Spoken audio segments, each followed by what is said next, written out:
Hello everyone, and welcome to my CBS Wonderful Today channel.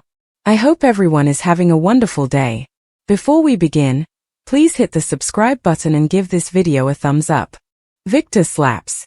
This is a really big deal. He also tells everyone who Daniel's real father's. This is news for Genoa City. It is totally shocking. Everything is falling apart in Genoa City. Victor's actions are changing everything. It is very dramatic. The people of Genoa City are really upset. Do not know what to do. Victor's revelation about Daniel's father is very surprising and it is causing a lot of problems. Phyllis Summers thought she had been through the times in Genoa City. She had dealt with people betraying her and having affairs. There were fights over business and times when she almost died. These things had left her with scars.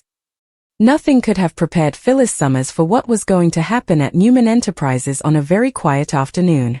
It seemed like a day, but that was not true. Phyllis Summers was about to face a problem. The air in the boardroom was really tense. Victor Newman was standing at the head of the table. His hands were on the table. He looked very serious. Nikki was sitting a feet away from him. She kept looking at Victor, then at Phyllis. Phyllis had been asked to come to the meeting. She did not know why she was really there. Phyllis tried to look calm and confident. She leaned back in her chair, smiled a little.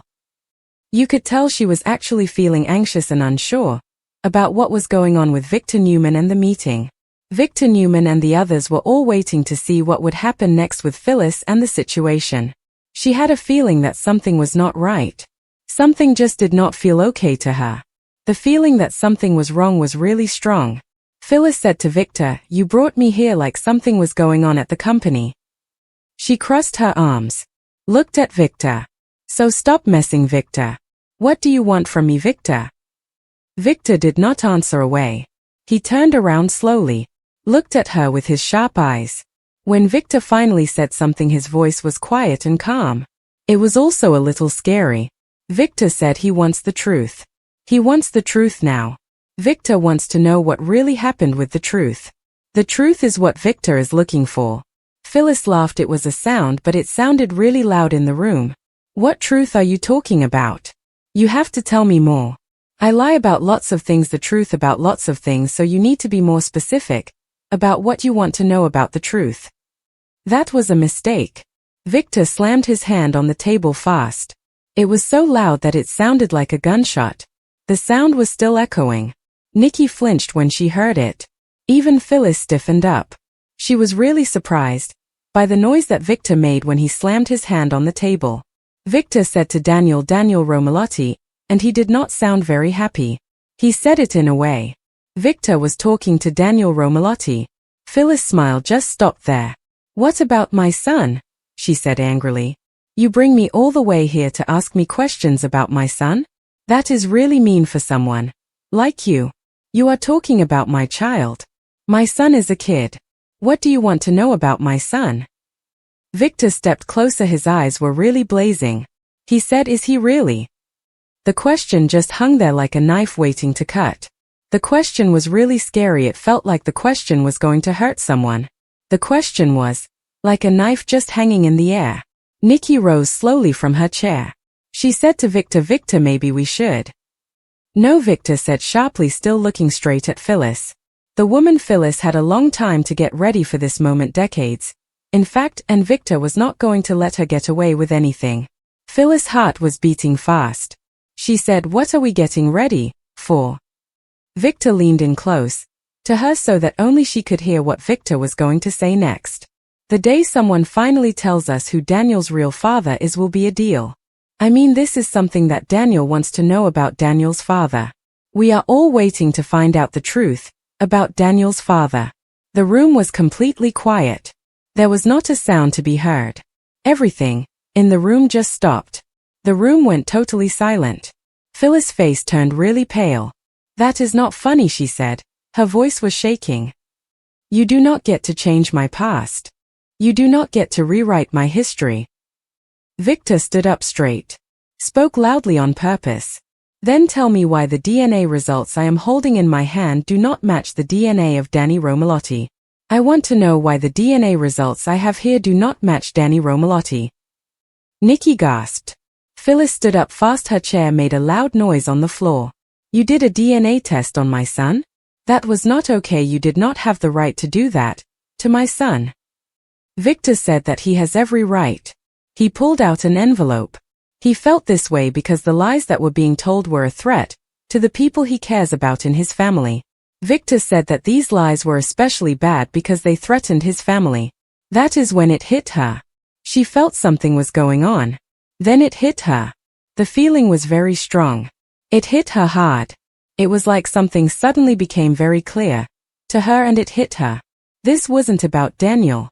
This was about Victor. No, Phyllis whispered. You would not do that.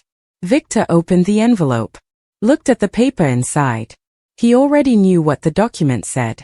He read it anyway. It said that Daniel is not really the son of Danny Romalotti. The document said that Daniel is not Danny Romalotti's son. Phyllis shook her head hard. That is not true. Danny is the father of Danny's son. Danny has always been the father of his son. Victor said that is wrong. He also said that you know it is wrong. Victor is telling you that you are not right. Nikki took a step closer to Phyllis. Her voice was shaking. Phyllis, I need to know something, Nikki said. Who is the father of Daniel, Phyllis? Nikki asked, her voice still shaking. Phyllis' eyes got all teary. I could see she was really angry. You think you can trap me like this? You think you get to decide what happens to me? Victor took one step forward. He did this slowly and carefully, the way Victor moves when Victor is being cautious, like Victor always does in situations that make Victor a little nervous. Victor just kept moving one step at a time, and that is what Victor did. Victor took one more step forward. This was a shocking moment. Victor Newman did something that people would talk about for a time. He lifted his hand, slapped Phyllis Summers right across the face. People would be talking about Victor Newman. What he did to Phyllis Summers for years. The sound was really loud. It cracked through the room. It was the sound that cracked through the room. It was very loud. Nikki screamed loudly. She shouted out the name Victor. Phyllis took a step back. Her hand went up to her cheek. Her eyes got really wide because she was so shocked and embarrassed by what just happened to Phyllis. Phyllis said, "You do not ever touch me," and her voice was shaking badly. She was very upset. Her words came out in a loud whisper. Phyllis was mad. She meant what she said about not wanting to be touched. Victor did not flinch. He said, "You lost my respect the moment you started to decide what happens to people's lives like you are God or something." Tears were running down Phyllis' face now. She was really angry. Really scared, at the same time. Phyllis said, "You do not know what you are talking about." Victor said that he knows everything. He knows what happened a time ago when the person he is talking to was really upset and not thinking clearly. The person had sex with someone who was not their spouse. The person kept this a secret. Did not tell anyone. Victor also knows that this man is somehow connected to him, to Victor. Phyllis' knees almost gave way under her. "No," she whispered again. "Please do not do this to me." Victor turned toward the door. Called out to Jack. He said, "Jack, you should come in now because I need to talk to you about something." With Jack.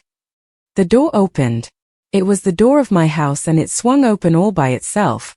The door made a creaking sound when it opened. I was standing there and I saw the door open. Jack Abbott walked into the room. He looked really confused.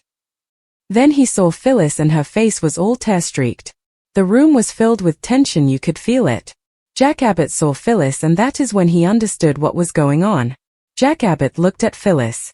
Her face told him everything. "What is happening here?" Jack asked loudly. He really wanted to know what the hell is going on. Jack was very upset. He demanded to know what the hell is going on. Victor did not hesitate. "Jack," Victor said in a voice, "you should know what is really going on. Daniel Romalotti is not the son of Danny." Victor wanted to make sure Jack understood this about Daniel Romalotti and his relationship to Danny. Jack looked at Phyllis. He said to Phyllis, "Phyllis, tell me that he is not telling the truth." She was not able to look at his eyes. The silence was devastating. "Oh my God," Jack whispered. Victor hit the blow and he did it perfectly. He was very careful and accurate, like a doctor doing an operation. Victor made sure the final blow was just right. Daniel's biological father is Jack Abbott. The world just stopped. Everything came to a standstill. The world stopped moving. It was like time itself had stopped for the world. The world. Nothing was happening. Jack looked like he had been hit hard. No. That is not possible. We were just talking about the plan for the project. Now you are telling me that it is not going to happen. Jack thought that the project was a thing and now he felt like everything was falling apart. Jack did not know what to say. Jack just stood there with his mouth open trying to think of something to say to make things okay.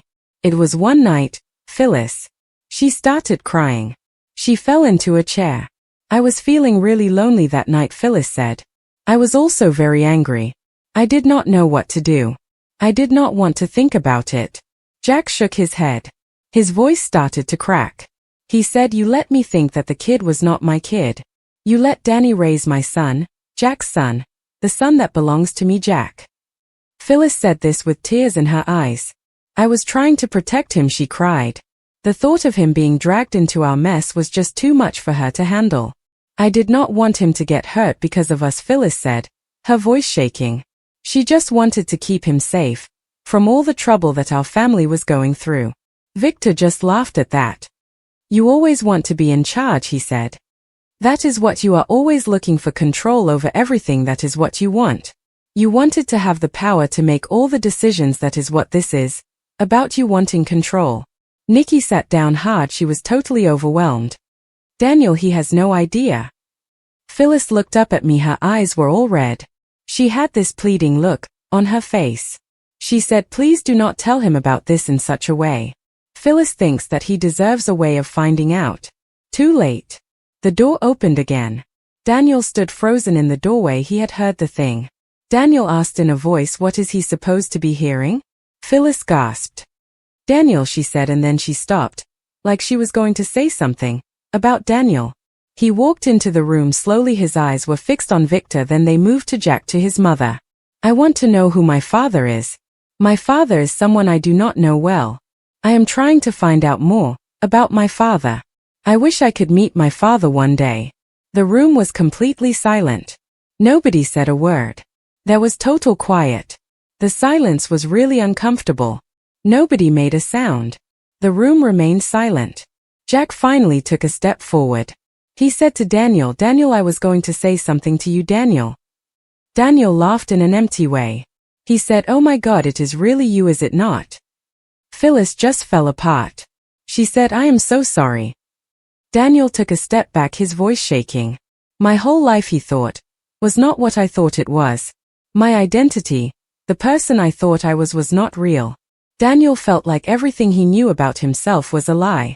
Victor just stood there. He did not feel sorry or. He said, "The truth has consequences." Daniel turned on him. He said, "You completely ruined my family." Victor looked at him. "Your mother is the one who did that," Victor said to him about his mother. Daniel walked out fast and slammed the door shut behind Daniel. Jack went to grab Phyllis. Then he stopped. He said to Phyllis, "I loved Phyllis. I stood up for Phyllis. Phyllis did this to me." Phyllis looked up at him. She was really broken. She said, "I was afraid of what would happen to me," because Phyllis was truly scared. Jack shook his head. Then he walked away from the situation. The thing that had just happened was not what Jack wanted to deal with, so Jack just walked away. Jack did not want to think about it. Nikki turned to face Victor. "You did not have to do it in this way," she said to Victor. Nikki was upset with Victor. Victor said, "Yes, I did." He thought that secrets can really hurt families. Secrets rot families from the inside, Victor said. Phyllis is sitting by herself. She is dealing with the consequences. Her lies are out in the open now. Her son is really hurt. The things she did in the past have finally caught up with her. Now people in Genoa City are talking about it in voices. They are sharing whispers about Phyllis and what she did. Genoa City is filled with these whispers about Phyllis. Because this wasn't just a scandal. This was a big deal that would change the way we think about everything. The revelation was so huge that it would totally shake up our ways of thinking and change everything. And Victor Newman? He wasn't done yet. The silence in the Newman boardroom was really bad after Daniel walked out. It felt worse than if everyone was yelling at each other. Phyllis just sat there looking at the floor like it had done something to her. Her cheek was still hurting where Victor had hit her. That did not hurt as much as what she was feeling inside. The Newman boardroom felt empty and quiet. Daniel was gone. Phyllis was still thinking about what had happened and it was making her feel terrible. The pain from Victor hitting her was nothing compared to the pain she had in her heart. That was what was really hurting her, the pain in her heart, from what Daniel had said before he left the Newman boardroom. Nikki looked at her for a long time, feeling unsure about what to do. She felt bad for Phyllis. She was also really mad at her. Phyllis, you should have told him a time ago, years ago, Nikki said. Phyllis looked up slowly. Her mascara was all. Her eyes looked glassy. Every year that went by made it harder for me, she said in a voice. Daniel had a father. He was an one. I told myself that was enough for Daniel. The truth is, Daniel had a father and I convinced myself that having a good father was enough for him. Victor straightened his jacket. He was already feeling really disconnected from everything. Just because you tell yourself something does not mean it is actually true, Victor said to himself, repeating the words that he knew were about the situation, with convincing himself, and that convincing himself did not make the situation true. Nikki turned to face him. And making her feel bad like that did not make you a good person, Nikki said, talking about what he did to her. Victor's jaw got tight. I did not do this for her. I did it because lies, like these lies, always get out of control. It is better that it happens now than later. Phyllis laughed in a sad way. She said, you really liked Phyllis laughing like that, you enjoyed it. Victor did not deny it. Across town, Daniel walked around Chancellor Park without any direction, the cold winter air hurting his skin. His phone went off. It was summer. He did not answer it. Then his phone went off again. This time it was Kyle. Then he got a message from his father, or at least the man Daniel had always thought was his father. Danny Romalotti. Daniel stopped walking because he was really tired. Daniel had been walking for a time and his feet were hurting. The thing that made Daniel stop walking was that he saw something. Daniel wanted to take a look at what he saw, so Daniel stopped walking. The man's hands were shaking really badly as he read the message. I heard that there is trouble, so I think you should call me. Daniel swallowed hard. You do not even know, he said in a voice. Daniel was really upset. He muttered this to himself. You do not even know, he repeated, shaking his head. Daniel felt like the other person had no idea what was going on. Memories came rushing back to him. He remembered the time Danny taught him how to play guitar chords. Danny was always there to cheer him on when he performed at shows. He even defended him when he made mistakes. Danny was like a father to him in every way that really counted. That was before today. Danny was the man who had been his father figure for long. Daniel asked himself, was everything he knew not true? He whispered this to himself, his voice very quiet. Daniel thought about this a lot. He wondered if everything was really a lie. At Jabbo, Jack was by himself in his office. He was looking at a picture of the Abbott family that was in a frame. Jack had not used his phone since he left Newman Enterprises. Jack did not trust himself to talk to anyone at Newman Enterprises, so he just did not speak about the things that happened at Newman Enterprises. He did not speak all. Kyle walked into the room fast without even knocking on the door. He said to his dad, Dad, what is happening? Summer called me. She was crying a lot. Jack looked up slowly. He said that Daniel is his son. Jack wanted to make it clear that Daniel is his son. Kyle just stopped moving. He said, what? Jack let out a breath. He said, biologically.